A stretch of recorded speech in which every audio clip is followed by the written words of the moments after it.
Hello students, आज का हमारा टॉपिक है solubility of a gas in a liquid. तो इसकी डेफिनेशन देखें यहाँ पर, जितनी भी gas in a unit volume of liquid में डिसॉल्व हो सकती है हम उसको उसकी सोल्यूबिलिटी बोलेंगे। ठीक है, तो यहाँ पर देखो डेफिनेशन लिखी भी है, the solubility of any gas in a particular liquid is the volume of gas in centimetre cubes that can dissolve in unit volume of the liquid to form the saturated solution at the temperature and under a pressure of 1 atmosphere. मतलब जितनी भी maximum volume of gas का किसी भी unit volume of liquid में dissolve हो सकता है वो उसकी सोल्यूबिलिटी होगी। ठीक है, at a particular temperature and under a pressure of 1 atmosphere पर। ठीक है, तो अब देखते हैं इसके factors affecting the solubility of a gas in a liquid. देखो, जो गैस की सोल्यूबिलिटी होती है लिक्विड में, उस पर कौन कौन से फैक्टर्स अफेक्ट डालते हैं अभी ये हम स्टडी करेंगे। यहाँ पर फर्स्ट है हमारे पास nature of the gas and the solvent.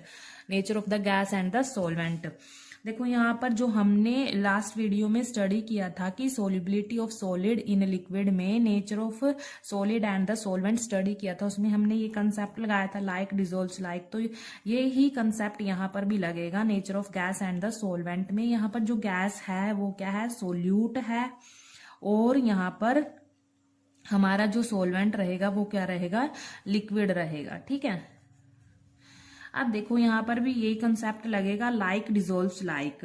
मतलब अगर जो हमारा सोल्यूट है, जो गैस है वो पोलर है, तो सोलवेंट जो हमारा लिक्विड है वो भी पोलर होना चाहिए। तो polar gas dissolve in polar solvent.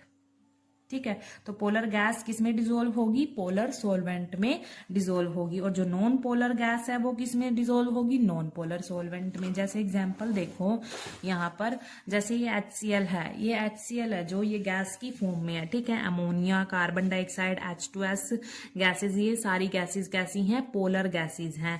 Are highly soluble in water. Water भी क्या है यहाँ पर, पोलर है। ठीक है, वाटर भी क्या है यहाँ पर, पोलर है। और ये सारी गैसेज भी क्या है यहाँ पर, पोलर हैं।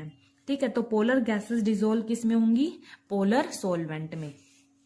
जो HCl है, मैंने आपको बताया था कि पोलर क्या होता है, वो कंपाउंड्स जिन पर चार्ज क्रिएट हो जाते हैं ड्यू टू इलेक्ट्रोनेगेटिविटी डिफरेंस, उसको हम पोलर बोलते हैं। तो यहाँ पर जैसे HCl है, ये भी पोलर है। यहाँ पर क्लोरीन क्या होता है, ज्यादा इलेक्ट्रोनेगेटिव होता है देन हाइड्रोजन, इसीलिए इस पर डेल नेगेटिव चार्ज आ जाता है, इस पर डेल पॉजिटिव आ जाता है।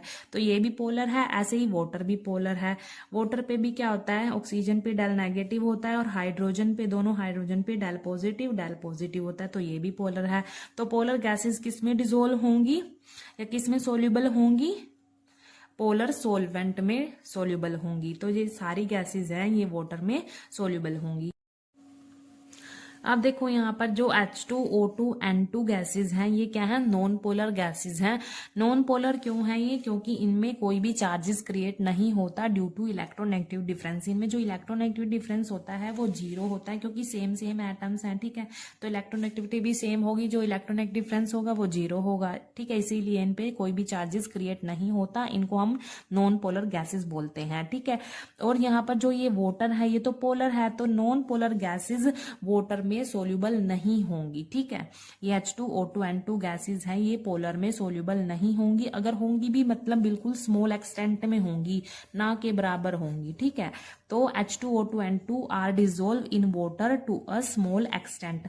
और ठीक है, स्मॉल एक्सटेंट में डिसॉल्व होंगी ये वाटर में, क्योंकि ये नॉन पोलर गैसेज हैं। और ये वाटर है जो ये क्या है, पोलर है। और हाईली सोल्यूबल कौन सी होंगी, HCl एंड अमोनिया, CO2 और H2S गैसेज हैं, ये हाईली सोल्यूबल होती हैं वाटर में, क्योंकि इनका नेचर क्या होता है, सेम होता है। सोल्वेंट का भी और गैसेज का भी नेचर सेम होता है, दोनों का पोलर होता है। यहाँ पर नेचर डिफरेंट है, इसीलिए ये स्मॉल एक्सटेंट में सोल्यूबल होती है इसमें। ठीक है, वाटर में मतलब ना के बराबर ही होती है। ठीक है, सेकंड देखो, सेकंड क्या है हमारे पास, इफेक्ट ऑफ टेम्परेचर। जो सोल्यूबिलिटी होती है गैस की लिक्विड में, उस पर टेम्परेचर का क्या इफेक्ट पड़ता है। तो solubility of a gas decrease with increase in temperature. जैसे हम टेम्परेचर को इंक्रीज करते हैं, सोल्यूबिलिटी क्या होगी, डिक्रीज हो जाएगी। ठीक है, वो कैसे होगी, देखो यहाँ पर हमने मान लो यहाँ पर बीकर में क्या लिया, लिक्विड ले लिया। ठीक है, लिक्विड ले लिया, इसमें हम क्या कर रहे हैं, गैस ऐड कर रहे हैं। गैस ऐड कर रहे हैं, वो अच्छे से इसमें सोल्यूबल भी हो जाएगी। ठीक है, गैस इसमें डिसोल्व होगी। अब देखो, अगर हम इस पे टेम्परेचर लगाएं, मतलब इसको अगर हम हीट करेंगे या बोल सकते हैं टेम्परेचर इंक्रीज करेंगे, तो क्या होगा टेम्परेचर इंक्रीज करने से, यहाँ पर जो गैस के मोलिक्यूल्स हैं, गैस के पार्टिकल्स हैं, उनमें भागदौड़ सी मच जाएगी। क्या होगा, भागदौड़ सी मच जाएगी इस सॉल्यूशन पर। अगर हम हीट करें इस सॉल्यूशन को तो क्या होगा, जो गैस के मोलिक्यूल्स हैं इसमें, उनमें भागदौड़ मच जाएगी, मतलब काइनेटिक एनर्जी आ जाएगी यहाँ पर, जिससे क्या होंगे, जो गैस के मोलिक्यूल्स मोशन में आ जाएंगे।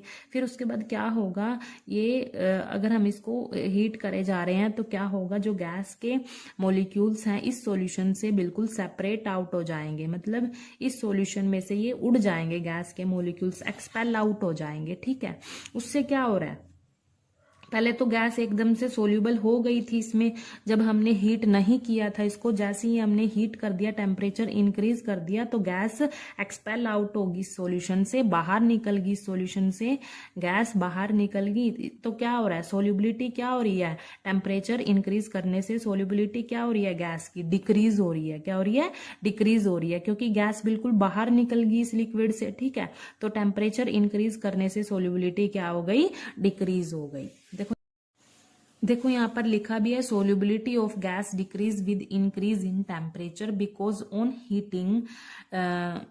हीटिंग जब हम हीट करते हैं तो सॉल्यूशन में से जो कुछ गैस है वो एक्सपेल्ड आउट हो जाती है, मतलब इस सॉल्यूशन में से क्या होती है, कुछ गैस बाहर निकल जाती है जब हम हीट करते हैं इसको। ठीक है, तो ये जो dissolution of gas in liquid है वो एक्सोथर्मिक प्रोसेस होता है। यहाँ पर देखो, गैस को हमने सोलवेंट में, मतलब जो लिक्विड है उसमें ऐड किया, तो क्या बन गया, सॉल्यूशन प्लस हीट। यहाँ पर ये क्या हो रहा है, हीट, ये एक्सोथर्मिक प्रोसेस है। देखो यहाँ पर अब क्या हो रहा है, ये सॉल्यूशन है मान लो। ठीक है, हम इसको क्या कर रहे हैं, हीट दे रहे हैं, हीट दे रहे हैं सॉल्यूशन को। तो हीट देने से क्या हुआ, इस सॉल्यूशन में से जो गैस है वो सेपरेट होगी। देखो, गैस और सॉल्वेंट बिल्कुल सेपरेट आउट हो गए, एक दूसरे से अलग हो गए। ठीक है, तो यहां से पता चल रहा है आपको, देखो सॉल्यूशन को हम हीट दे रहे हैं तो क्या हो रहा है, देखो ये रिवर्सिबल है ना, ये प्रोसेस रिवर्सिबल है। सॉल्यूशन को हम हीट देंगे तो क्या होगा, गैस बिल्कुल अलग अलग हो जाएगी सॉल्यूशन से, और क्या हो जाएगा, गैस अलग हो जाएगी, सॉल्वेंट अलग हो जाएगा इससे। ठीक है, और देखो इसलिए हम बोल सकते हैं यहाँ पर कि जो टेम्परेचर है वो इनवर्सली प्रोपोर्शनल है solubility of gas in a liquid. मतलब अगर हम जितना भी ज्यादा टेम्परेचर इंक्रीज करेंगे तो सोल्यूबिलिटी है जो गैस की लिक्विड में वो क्या होगी, डिक्रीज होगी। ठीक है, अगर हम इनका एवरेज ग्राफ देखें, सारी भी गैसेस का अगर हम एवरेज ग्राफ निकालें टेम्परेचर और सोल्यूबिलिटी के बीच का, तो कैसा होगा, कैसा होगा इसका ग्राफ। मान लो ये क्या है, टेम्परेचर है, टेम्परेचर वाली एक्सिस है, ये क्या है, सोल्यूबिलिटी, ऐसे सोल्यूबिलिटी। ठीक है, देखो जैसे जैसे हम टेम्परेचर इंक्रीज करेंगे तो सोल्यूबिलिटी क्या होगी, डिक्रीज होगी। ठीक है, तो मैं सारी गैसेस का एवरेज ग्राफ, एक आइडिया लगा रही हूं, तो उसका ग्राफ कैसा होगा, ऐसे होगा कुछ।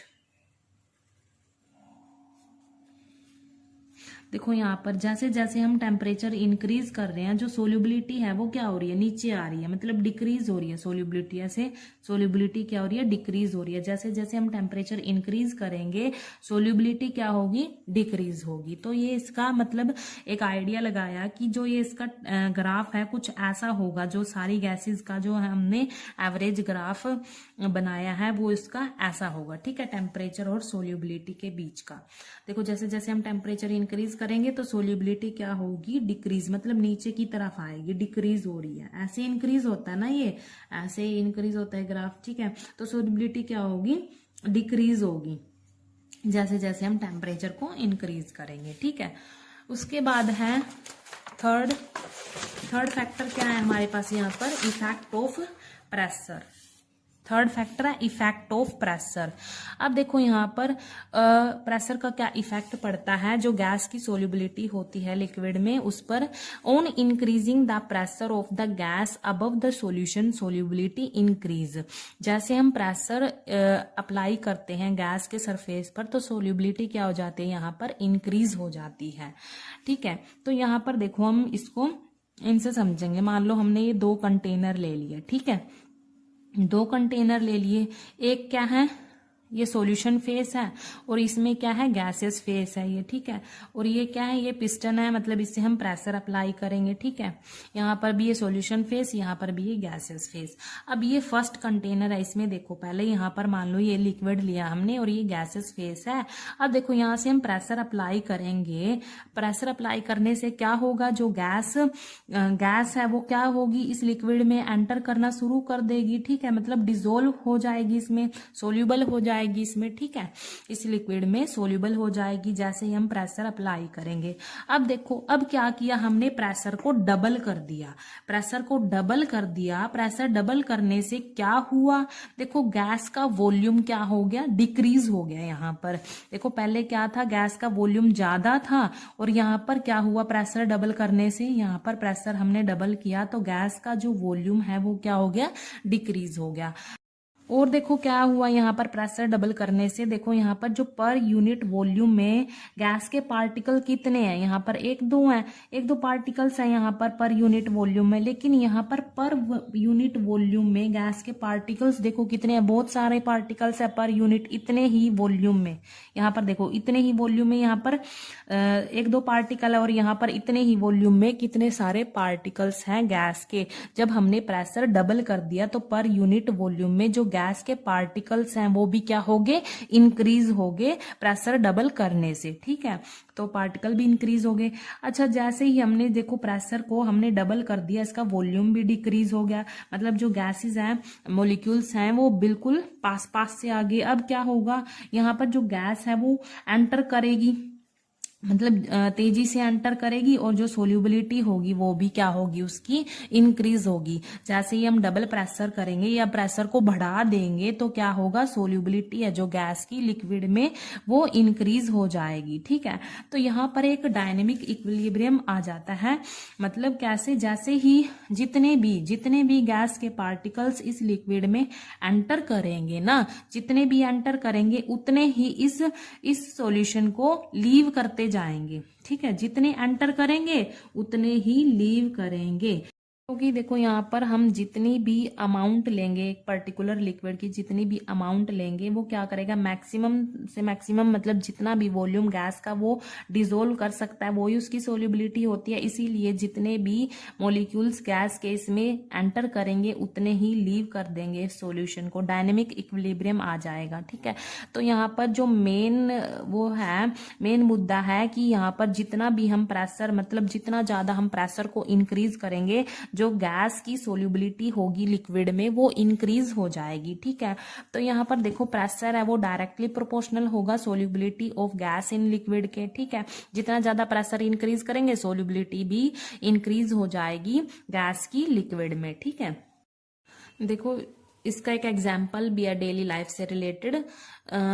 देखो जो आप सॉफ्ट ड्रिंक्स पीते हैं ना, वो जो बोटल्स होती हैं उनको सील कैसे किया जाता है, उन बोटल्स में CO2 गैस ऐड की जाती है ज्यादा प्रेशर देकर, मतलब ज्यादा से ज्यादा प्रेशर देकर उसमें CO2 गैस ऐड की जाती है। क्योंकि जितना ज्यादा प्रेशर देंगे तो जो गैस की सोल्यूबिलिटी होगी लिक्विड के अंदर वो ज्यादा होगी। ठीक है, इसीलिए ज्यादा प्रेशर देकर उसमें CO2 गैस सोल्यूबल की जाती है उस लिक्विड में। ठीक है, आपने देखा होगा जब हम ओपनर से उन बोटल्स को खोलते हैं तो क्या होता है, एकदम से झाग बाहर निकल के आते हैं। वो क्या होती है, झाग बाहर निकल के आते हैं, वो क्या होती है, CO2 गैस बाहर निकलती है। क्यों निकलती है, क्योंकि जैसे ही हम उसको बोतल को खोलते हैं तो बाहर क्या होता है, प्रेशर कम हो जाता है। प्रेशर कम होगा तो जो सॉल्यूशन, मतलब जो उस लिक्विड से, उस सॉल्यूशन से क्या होगा, गैस बाहर निकल के आएगी, क्योंकि प्रेशर कम होगा तो सोल्यूबिलिटी है जो गैस की लिक्विड के अंदर डिक्रीज हो जाती है, इसीलिए वो बबल्स की फॉर्म में सारी गैसेस क्या हो जाती है, CO2 गैसेस क्या हो जाती है, बाहर निकल के आती है, क्योंकि बाहर क्या होता है, प्रेशर लो हो जाता है। इसीलिए यहाँ पर बोला भी गया कि प्रेशर है वो डायरेक्टली प्रोपोर्शनल है solubility of gas in liquid के, क्योंकि प्रेशर कम होगा तो सोल्यूबिलिटी भी कम होगी गैस की लिक्विड के अंदर, ठीक है। अगर प्रेशर ज्यादा होगा तो सोल्यूबिलिटी गैस की लिक्विड के अंदर इंक्रीज हो जाएगी, ठीक है। इसीलिए उन बोतल से जो बबल्स निकल के आते हैं वो बाहर इसीलिए निकल के आते हैं क्योंकि प्रेशर कम होता है ना, बाहर सारी CO2 गैस है वो बाहर निकल जाती है। किसने बताई थी कि जब सोल्यूबिलिटी है जो गैस की लिक्विड के अंदर इंक्रीज हो जाती है जब हम प्रेशर को इंक्रीज करते हैं, तो ये बात किसने बताई थी, साइंटिस्ट ने बताई थी, एक हेनरी नाम था उसका, ठीक है। तो इसीलिए हम इस इफेक्ट ऑफ प्रेशर को हेनरी लॉ भी बोलते हैं। क्या बोलते हैं, हेनरी लॉ, हेनरी लॉ भी बोलते हैं हम इसको, ठीक है। Thank you.